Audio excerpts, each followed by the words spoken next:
good. I didn't plan it this way, but the same day I was playing Birds of Steel for review, I was also playing this. 2 flight games, one after the other. One a simulator, the other not. And obviously Top Gun Hardlock was the not. But I noticed one very important thing that it is. You see, between the 2 games, one is also a lot more fun. And guess what? It's not Birds of Steel. Got you this time. Locked on. Missile up.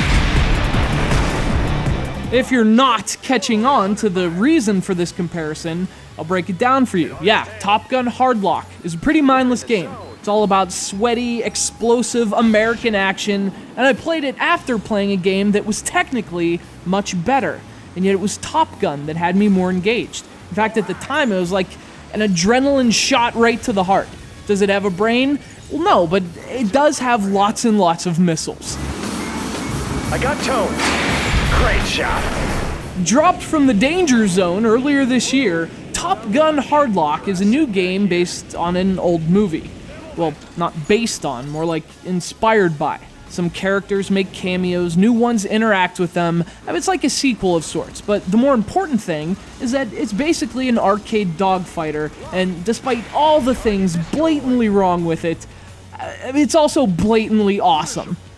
There are 15 levels, and they all pretty much play the same. You fly a fighter jet, you're absolutely swarmed with enemies, you blow up every freaking one of them.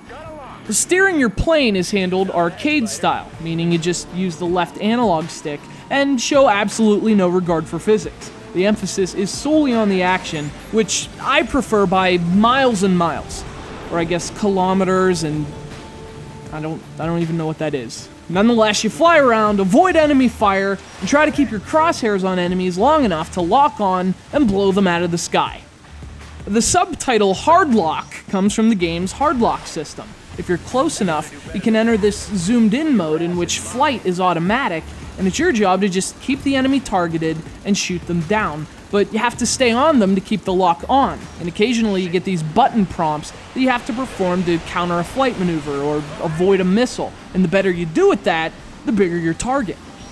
It's actually really satisfying and a lot of fun, if totally unrealistic, and ultimately, that's what a recommendation of this game depends on. If you want a realistic flight game with the most nuanced controls and freaking Google Earth for the ground below, this is not a game for you. But if you like fast, frantic, arcade-style dogfights, man, this game is surprisingly good. Come on. Got a lock. Great shot.